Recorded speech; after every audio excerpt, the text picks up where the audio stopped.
Hello and welcome to another episode of Empowering Conversations, co-powered by the Filmsters. Today we are talking about something that truly shapes the future of rural India, bridging health and education. In many villages, a child's journey starts with two basics: good health and a chance to learn.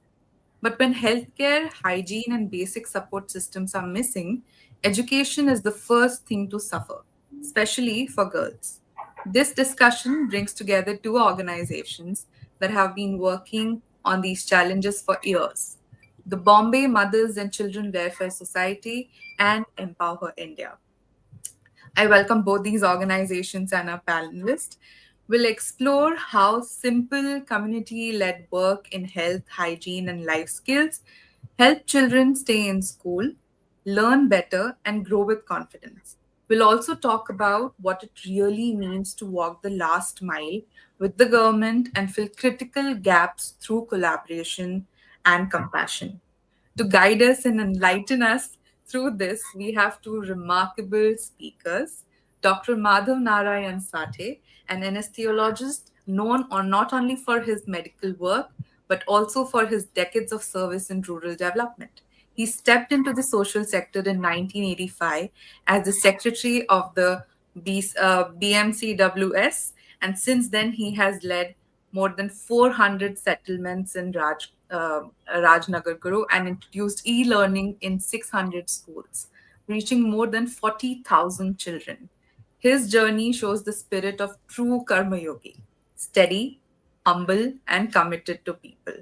Joining him is Almara Beg, CEO of empoWHER India. She brings over 15 years of experience in education and gender equality, along with a master's in international relations from the University of Kent. Her earlier work with Pratham and now with empoWHER India has focused on creating opportunities for girls. Since she has introduced the Setu program, which helps adolescent girls, especially girls, build confidence, life skills, and strong sense of agency. Her leadership continues to push gender equity forward in undeserved communities.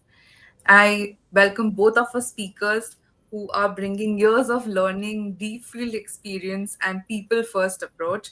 I just want to say thank you so much. And let's begin this conversation. And for starters, what I really want to ask both of you, of course, is you've both spent so many years working with rural communities and within these different geographies and demographies. So I'd love to begin, like, how did your journeys begin? What drew each of you into the social sector and what made you feel this is where you needed to be? Dr. Sathe, we can start with you.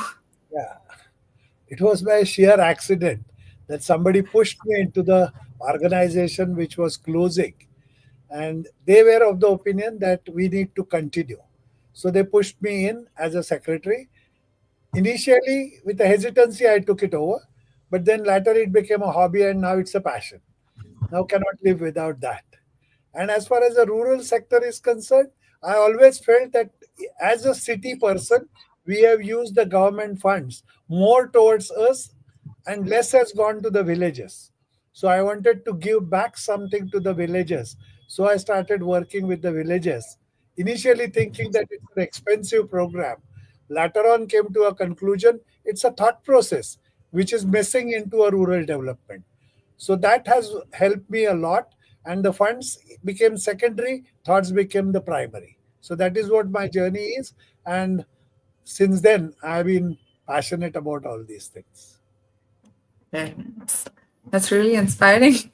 And kind of when you're pushed into the sector and you have like no experience from the start, you really learn from the impact that you are creating as well. So that's really great. Thank you for sharing, Dr. Sathe. Anamara? Yeah, I think just like Dr. Sathe, my entry into the social impact sector was also by chance, not by design. So I did have some experience with, when I was much younger, during my undergraduate graduate years of working with individuals from lower income group. although at that time I didn't really think about that this might potentially be a career for me. Many years later, after my masters, I suppose that experience stayed with me somewhere at the back of my mind, and I realized that it is something which there is definitely a natural inclination. And it so happened someone I knew said, well, Pratham is looking for somebody, so why don't you just go and take an interview. And that's how my journey in Pratham began, not knowing what I'm getting into. And unfortunately, I mean, it's something I'm I shouldn't admit, but I knew very little about India, about rural India, before I actually joined Pratham. I hadn't really been to any rural parts as such. And 1 year into Pratham, I traveled across the country in very small rural areas, and I was hooked. I loved uh, understanding the different dynamics that were there in different parts of India, meeting different kinds of people, and really seeing the changes that are possible right in front of you. And that was the beginning of my journey, and I've been part of it ever since. Thanks for sharing that. And when you talk about this, and because today's topic is bridging health and education, I know you both have seen, like you've explained, how you got into the social sector and the work that you have been doing for so many years. You both must have seen moments where a small change has made a big difference, right? Maybe if you can share a story or a time when something as simple as hygiene practice, because we are talking about bridging health and education, how has maybe this information about simple hygiene practices or basic health intervention completely shifted things for a child or a community or maybe a whole school in your case, Dr. Sathe? If you could share a story with us.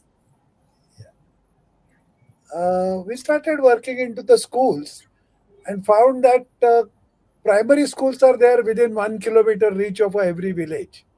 But the secondary schools are far away. They have to walk 4 kilometers, 5 kilometers. And so the girls going to a fifth standard was not very common because parents were reluctant to send them. That on a lonely roads, and that in the winter it's become dark early. So parents were not very keen. So we thought that why not give them the correct information about hygiene and health and about the reproduction as well, so that they know what is what, and then probably the life mindsets of the villagers can change. So we started giving the lectures to the seventh, eighth standard girl, fifth standard onward girls about menstrual hygiene. And we realize that even the mothers are not understanding. They don't know exactly what a hygiene should be. So we thought of calling mothers as well as the daughters together and started giving them the information. Though as a worker and a thinker, I thought that the pads, sanitary napkins, is not the correct way of doing it into a rural area, because disposal is a big problem.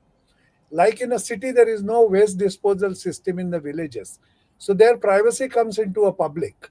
So we started telling them that the cloths that you wear, that you use during this period, if you wash them clean and dry it into a UV rays of a sun, which is plenty available in a rural area, that should be good enough. But the younger girls, with a access to the television now, they wanted to use the napkins. And one girl developed, in 8th standard, she developed a sanitary napkin incinerator looking at her difficulties. She developed it in just 5,000 rupees with her science teacher. We are promoting her to be an entrepreneur, but in India, the education has got more importance as they have to be educated. So 10th and 12th came in between. And now after her 12th, we will take her forward as an entrepreneur. But we have lost a valuable time period of 4 years, and now it has become quite common. So that's how it is. The stories are very important. And then we added sex education as well. And bringing mothers and the daughters together has a great advantage, that the taboo about the sex is broken. The mothers don't hesitate to talk to the child about it now. And unless they know what is going to happen to them, they will not venture into the correct way of behavior. So, the common thing that happens with the nature, that development, that should be avoided by knowledge. So we give them the knowledge about sex education, gender sensitization, and that is always all included with the parents together. So now the barrier is broken, and parents and child continue to discuss the things. Yeah. So it's a very interesting journey. Scientific orientation is very important. Yeah. Just Dr. Sathe, to kind of add to what you mentioned about the menstrual pads. I find, because we also work in terms of awareness, where menstrual hygiene and management, reproductive health, uh, etc., with adolescent girls, I find it to be a little bit of a double-edged sword, in the sense that I absolutely agree with you that there are environmental hazards where safe disposal of sanitary napkins is not possible in rural areas. uh, but on the other hand, the more traditional methods of using you know cloth, for example, while that might be a more sustainable way, often there are two parts to it. One is stigma, because what happens is that they're meant to be washed and then dried in the sun, but because they are used for menstruation, a lot of times they have to be hidden, not seen by others, because of the stigma, and because of that, proper cleanliness is not maintained.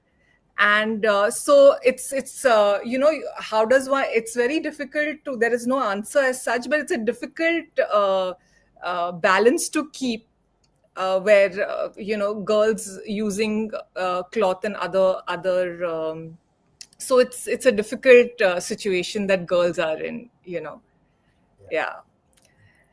Yeah, Disha. You Sorry, in yes, No, yes. that's a rural area, they wash the cloth and they Yeah. cover it with a very thin sari cloth, Layer. so that Hmm. it is aware of that. So it is hidden.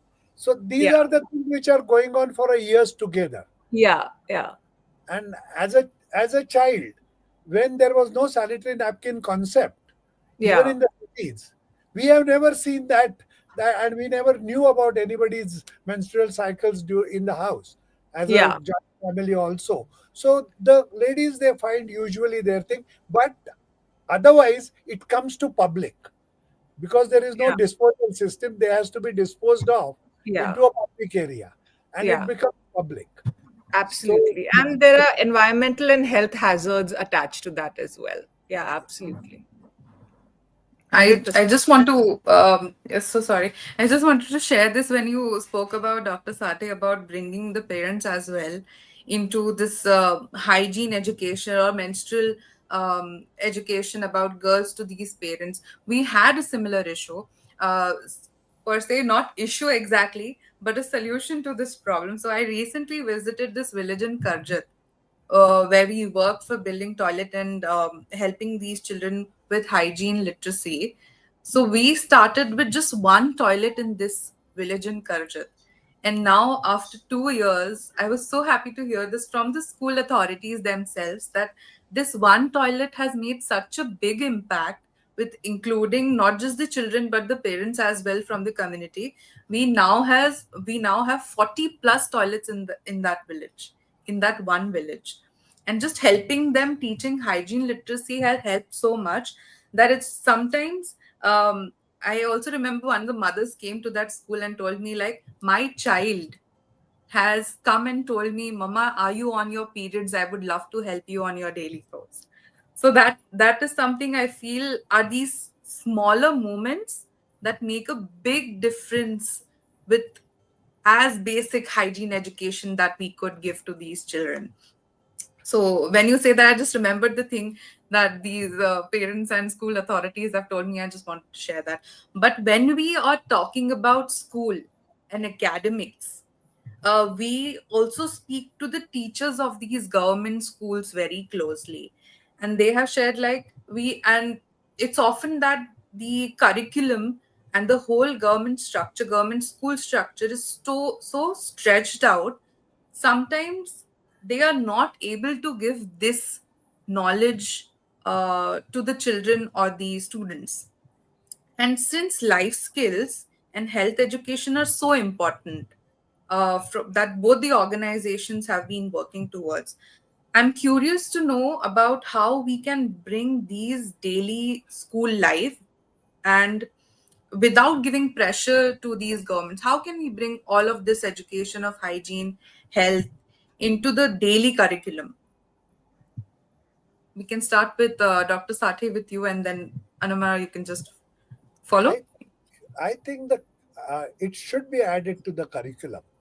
But I don't know how the teachers will react. Elderly teachers who are seniors or a senior younger generation, of course, they are open to all these things. They will definitely do that.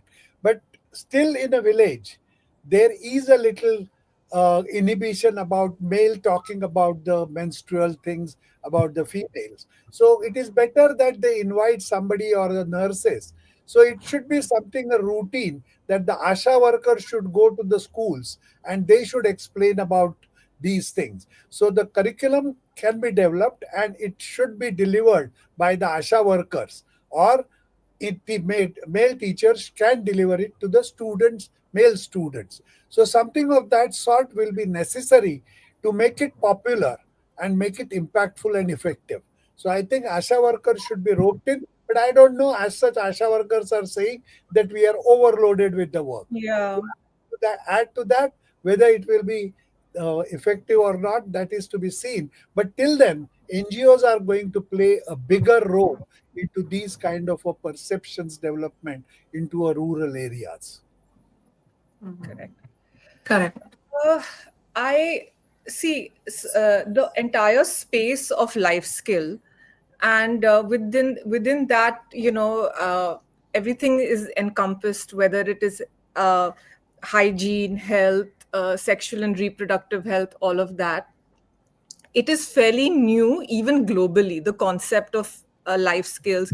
It is just about being integrated into curriculums across the world. Even our new education policy has mentioned life skills, and obviously, I think there is a concerted effort by the government to somehow add this to our the regular programming, regular curriculum, and so on. But obviously, so thankfully, at least at a policy level, things are changing. But given the size of our country and the number of people that one would have to, the government would have to, the teachers that you would have to upskill in order to deliver this, there is obviously a gap. It's going to be gradually they will do it.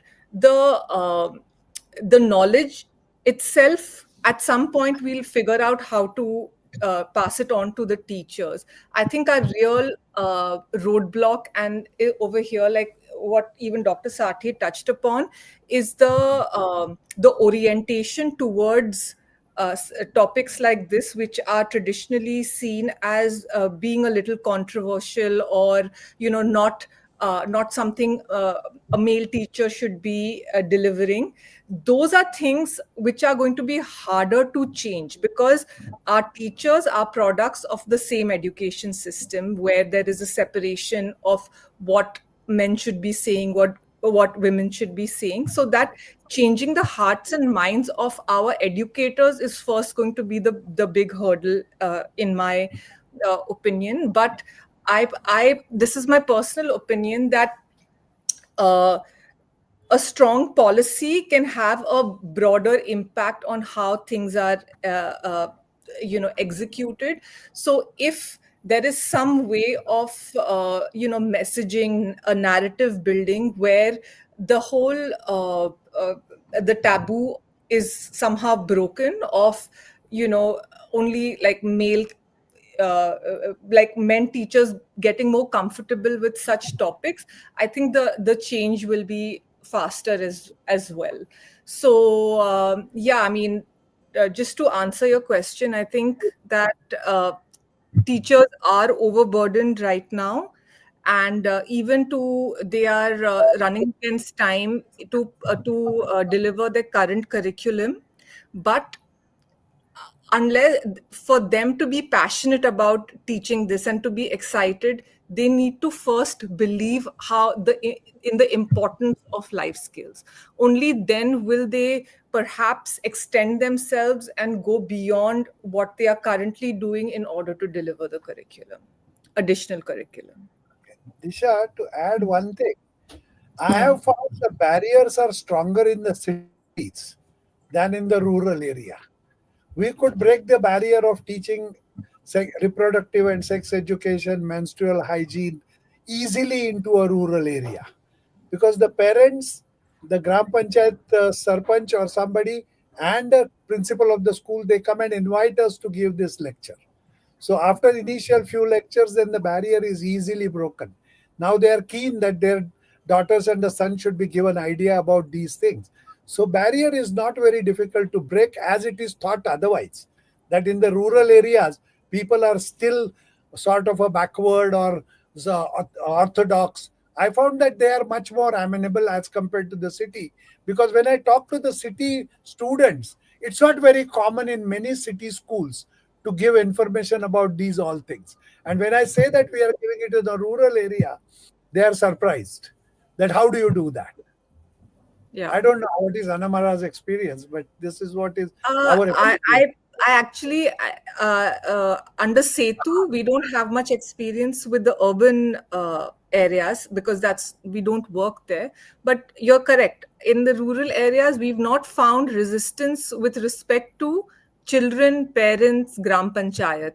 Definitely, we have teachers, both male and female, coming to us and thanking us that we are taking up these subjects of reproductive health, menstruation, because they find it very difficult to deliver it to girls in classrooms. But what we do, Dr. Sathe, and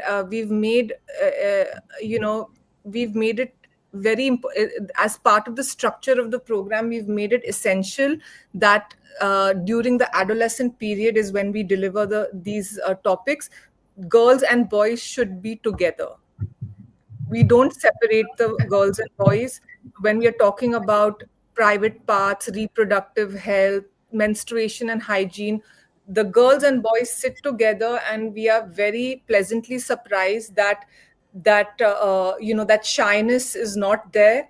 They are speaking, they're opening up, and it was important because then we are normalizing these issues and topics, and they girls or boys should not feel hesitant to talk about this, right? So that is something we do, and we've been very happy to know that they are openly speaking about it. With such kind of a thing, they understand the growth period changes. Correct. So they are not surprised about it, or they are not Yeah. too inquisitive about it when they know the Yeah. most of the common things that happen, which should Yeah. not, are out Yeah. of a inquisitiveness. Yeah. And Than also anything. getting information from the wrong places, right? So that's also an So, important. so that is the thing. So with the Yes. correct information, I think which is absolutely, and the rural areas are more ripe to gather the information easily because for whatever reasons they know Yeah. that their child is at risk. So Yeah. they are more ready to accept it because reaching to the school in itself is not an easy task in a rural area. So at many rural schools, especially in the tribal areas where only education was up to fourth standard, we have built a one classroom extra to start fifth and sixth standard, so that the girls at least can go educate up to seventh standard when they are mature enough to understand the implications of all these things, and then they can carry forward their education beyond seventh standard. So that's the practical solution that we thought can impact a lot of girls, and which is definitely at least till 7th standard now the girl education is happening. And Dr. Satang, you touched upon this thing like most rural schools, as in the schools heavily depend on government systems in terms of working, the teachers as well. And that can leave gaps, and organizations like uh, BMCWS and Empower India are kind of bridging those gaps and filling in. It would be great for me to hear how you both the organizations approach this partnership with the government, and what it really looks like on field, on ground, when you go and work, and how can other NGOs or the people in the social sector also step in and strengthen what already exists, or what you have created. If you could share that. Yeah. So their government, everybody feels that government is not going to be along with the NGOs, or they are not amenable to the suggestions.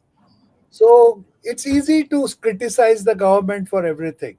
But for us, giving a solution for the gaps that government is not able to do because of the impersonalization at a beyond panchayat level.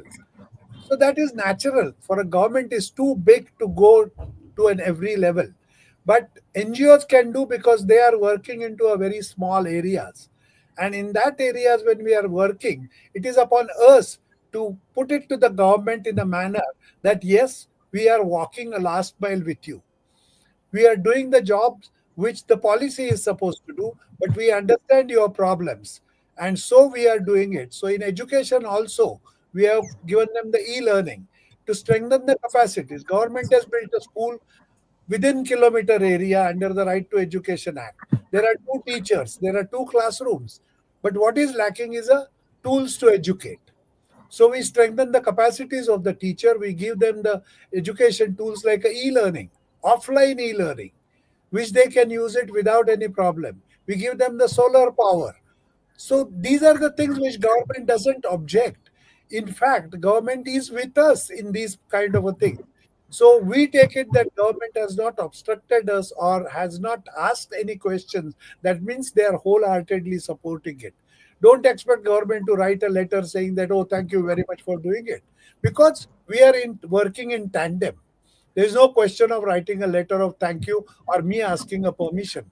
But as long as you are not asking a signature on a dotted line, I think government is all with you. And we have a very pleasant experience working with the government in an entire Rajguru Nagar Taluka in about 400 villages. There never has been any kind of a friction anywhere between government officials and us, and it has been working very well, beautifully. And whatever we do in the schools, there is no questions are asked because they know the goodwill has been created now, and now it is very easy to work with the government. I think walking a last mile with the government is a wonderful term to describe the journey into a rural areas. Very true. I agree. And Amara? Yeah, I think the if you're working, I'm speaking from the perspective of a nonprofit. If you are working in a small area and you want to continue working there and applying whatever solutions you have to that particular problem, whether it's health, it's education, infrastructure, whatever it is, in a small area, then perhaps on your own without the intervention of the government, that is possible. However, if you really want to take the solution to scale, then only the government has the resources, the manpower, in order for you to really sort of amplify the impact. And in that case, you have to work with the government. There is no other way. Partnership with the government is necessary if you want to work on scale. So that's number one. Number two is that for any organizations that do want to work with in this space with the government, etc., I think one of the biggest things I have learned is transparency, um, with with the government. And what I mean by that is that, just like what Dr. Sathe said, government is not averse to working with nonprofits. In fact, if there are solutions that they find interesting, a lot of times they will approach you and say that, why are you doing it in such a small area? We can collaborate. And so definitely there is openness in many parts of the government system, where they are happy to collaborate. But I think the only way to do that is to let the government know of the work you are doing. When you are constantly engaged with the government, telling them that this is the impact we are creating, come and see what we are doing, when you are building transparency and goodwill, I think, and that takes some time and investment. Once that happens, I think there is a lot of opportunity that one can get to work hand in hand with the government in many in various capacities. Yeah, very true. Government's main problem today is the funds. They are not able to allocate a specialized fund for these kind of things. True. So unless we take the existing system, which is very strong and Yeah. very robust system is there, which the government has developed. So unless we take help of that and train them, then we will be able to scale it. But if you go to the government and put it as a program, and where the money has to be allocated, it will be very difficult. So Yeah. collaborations with the NGOs in that particular area can be a good solution. And we have to think alternatively, that one is a government this thing, and second is a the one is a policy, whether it can be included into a curriculum. Then there has to be some teacher. And one interesting phenomena that we have started is a mobile teacher. Our teachers go onto a motorcycle now to the villages and teach many things which are otherwise not possible.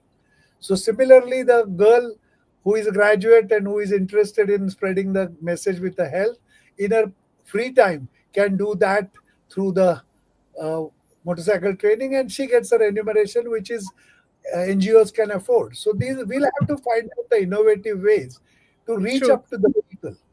Depending on the government, we have to understand their difficulties. And understanding that, of course, I don't mean that we should not try to collaborate with the government. There is no hesitation in collaborating with the government. But at the same time, at our level, we should go on percolating the things at a local levels through different means.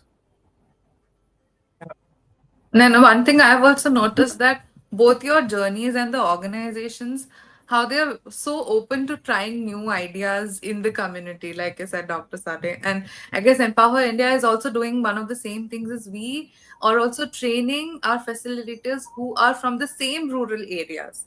And then they are trained and they go on and teach these adolescents and pass on this knowledge.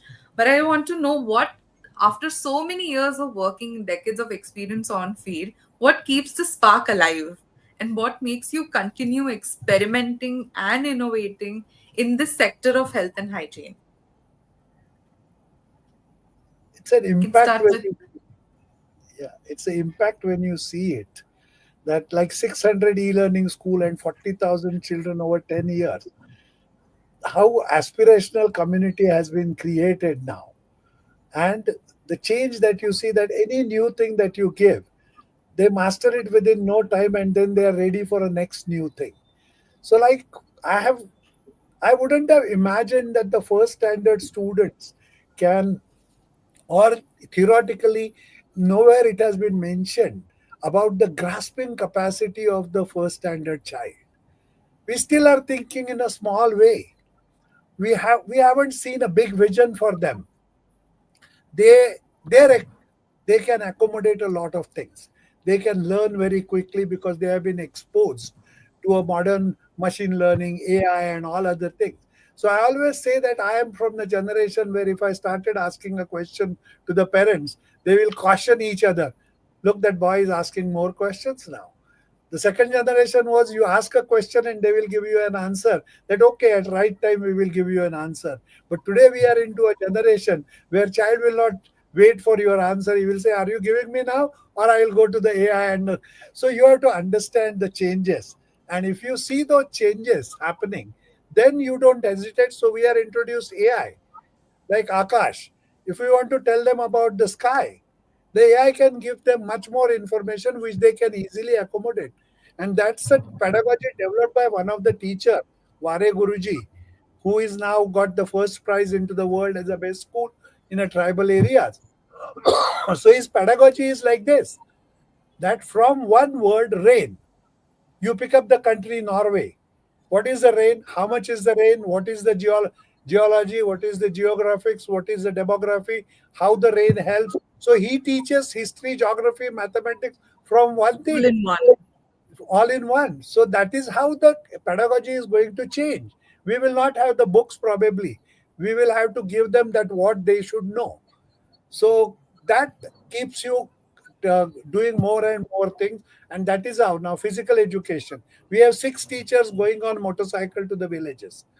One is a physical education girl. She gives them the. There are a lot of talent in the rural area that we are seeing through the Olympics. All Adivasi are, whether it is a tirandaji, whether it is a hockey, or whether it is a shooting. There are all people. They have got inherent skills. Genetically, they have got things. We have to promote it. We have to bring surface it. So wherever we see the opportunity, we try to give them the teacher. They are identified in the city as a Gauti Ladka because their English language, their diction. So can we change it by sending a mobile teacher once in a week? He goes on a motorcycle and trains them. It has changed a lot. The children are very confident now. Whether physical education or karate, self defense, that is another teacher going. One child who is educated from the ZP system, government school, he is an engineer now. On a Saturday, free day, he comes to our rural schools and educate them with AI and robotics.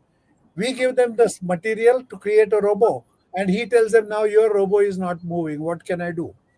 Are you willing to work more? They start doing a coding in Python. So that is how it goes, and that keeps us stimulated. Yeah. And that's why it said like when you're designing such programs, you're not just thinking about today. Yeah. You they Absolutely. always have to be 2 steps ahead.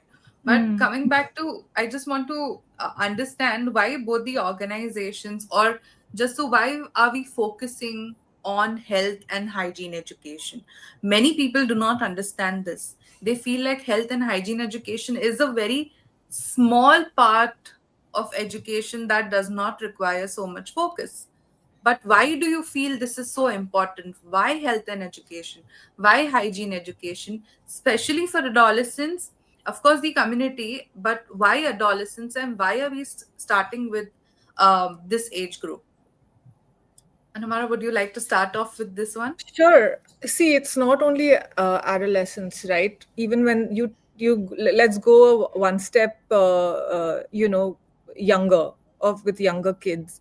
The thing is that if you don't have proper hygiene practices, you are going to fall. Children are going to fall sick constantly. You're going to have that would mean not attending school regularly. That would mean falling behind in school because of that. And anyways, there's a learning crisis in government schools today with uh, you know um, like children lagging behind and not learning as per their grade. So this just intensifies this problem, and eventually this would compound over a couple of years, and then children would drop out. And this we see across the board. So that's number one. So education comes to a halt sometimes with this. It's a chain reaction. Number two, take adolescents, for example, girls. When you're talking, we are teaching them menstrual hygiene and management. When they don't have proper hygiene, during menstruation, there are many infections that are, that they contract, not necessarily treat. treating them at the right time because it's not diagnosed. Parents are semi-literate or illiterate, so they don't know what's going on. That has impact during their childbearing years, during fertility issues. There are multiple things that go wrong, right? And they have an impact on overall health. So and just the general experience and well-being of individuals. So it's not small at all. It has uh, it's also directly correlated to money in your pocket, in a sense, right? When you're earning power, all of that gets impacted because of issues that may start at a much younger age. So I think it's absolutely critical that this is important.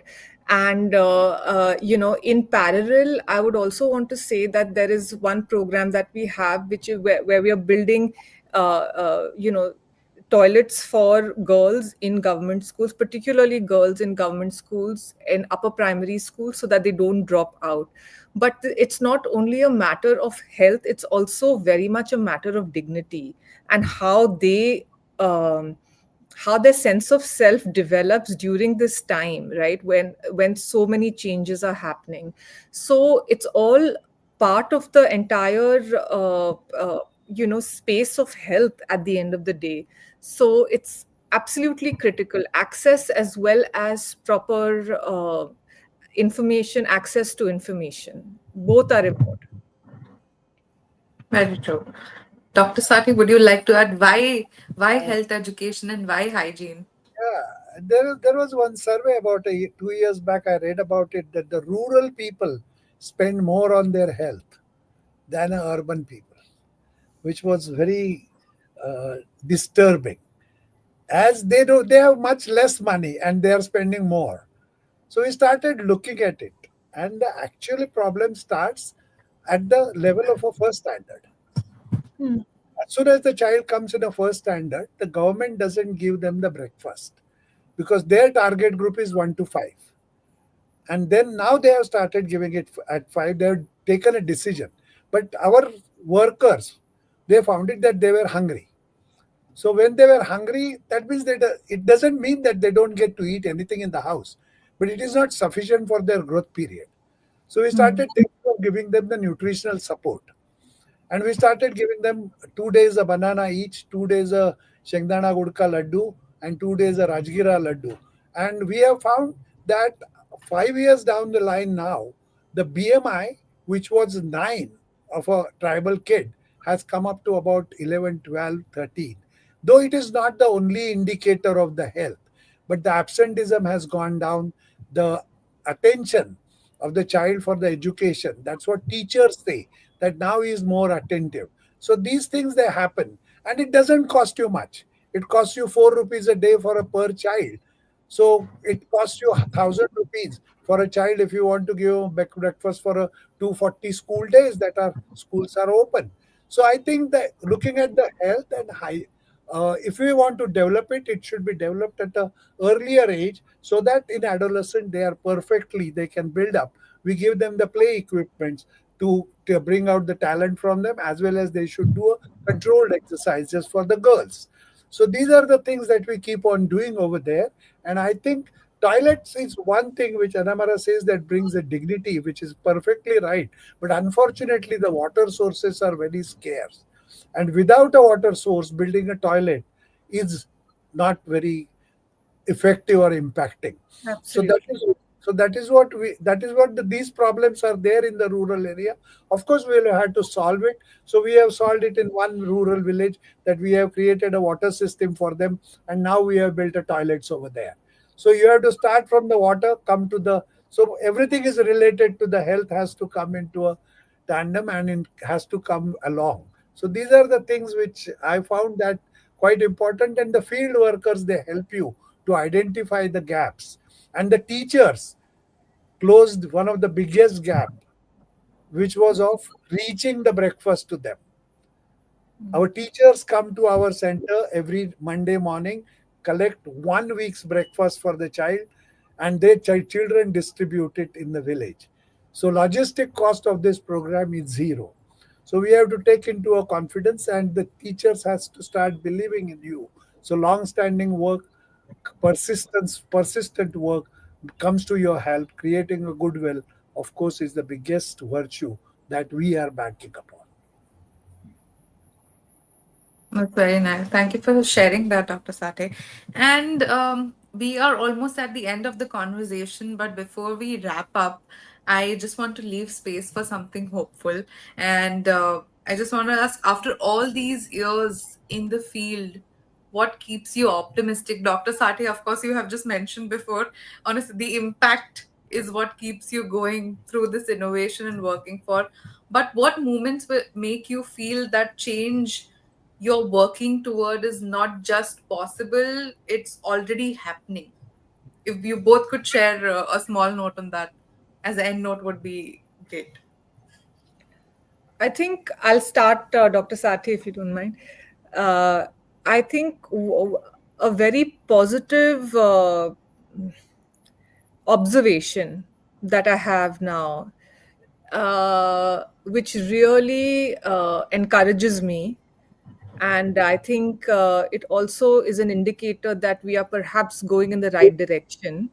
Is that whenever I talk to parents, mothers, and fathers, they are very, very optimistic and gung ho about the education of their girls. They are they are showing the interest and inclination कि at least 12वीं तक तो पढ़ना ही है उसको, which is a great thing. At least that orientation is there now, and that's very encouraging. So yeah, that keeps me optimistic that okay, um we shouldn't be sliding back, at least where gender equity is concerned. Some forward movement is there. So yeah, that keeps me excited and you know optimistic at most times, let me say that. Yeah. Thank you so much. Dr. Sathe, would you like to add?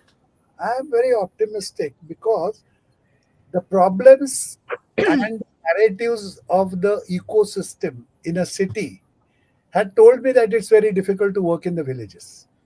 The politics will not allow you to go anywhere nearby. And all these things were false. All the Yes. obstacles that I visualized through my theory algorithms were completely wrong. So I developed my algorithms based on the perception at the grassroots level. So entire programs that we designed were on the algorithms onto the field observation. The solutions were local. The solutions were not found from the city. Whether it is little lesser than the city solution or not, but at least it is one step forward and it is implemented immediately. So that was the consideration. And this has worked beautifully well. So don't look upwards for any help, upward for any suggestion. Find out the gaps, find out the solutions. Like I said, e-learning. We were showing Aesop Panchatantra fables in the schools. And on that day, 100% attendance was there. That gave a cue that if you convert a curriculum into an animated and digitized, my friends who are in a technology, they said it is not possible because internet is not there. But as a ground level person, you want to do it. So we did it. And it is successful. It has gone to 600 schools, 40,000 children, and aspiration levels have changed. Previously, we used to ask a question, what do you want to be? Their answer was either a teacher or a policeman. Now people want to be NASA scientists, they want to be doctors, and whatever not. The so aspirations has come up. They are working on it. So these are the things which keep going and make you very optimistic about. And I think 60% of the India still stays in the rural area. So it makes you happy that for a Atmanirbhar Bharat, it's really important to develop our rural areas. If we develop them, we will be at least a few years faster to reach what Atmanirbhar is. Entrepreneurship, everything should be done. Very rightly said and very inspiring. Thank you so much, both Dr. Sathe and Anumara, for sharing your insights, your experiences with this conversation. Before we wrap up the conversation and this live to our audiences. I'm just sharing something on screen. You can see, follow, and connect with our panelists on their social media handles and the organizations as well. That is Bombay Mothers and Children's Welfare Society and Empower India. If you're interested, you can also support the organizations in the wonderful work that they are doing by donating and connecting with the right people of both the organizations, so that we can create, like Dr. Sathe said, an Atmanirbhar Bharat, and create much more bigger impact in the society. So thank you so much to our panelists, and to everyone watching. Let's keep the conversation going and bridge the actual gap of health and education and bring hygiene literacy to more adolescents and the communities. Thank you so much. Take care, and we'll see you in another live. Thank you, Disha, and thank you. Special thanks to Dr. Sathe for being with us and gracing us with your presence. And it was a wonderful conversation. Thank you. Thank you very much, everybody. It was a wonderful discussion. I loved interacting. I loved telling what we do, and we learned a lot from both of you. Thank you very much. Thank you. Thank you.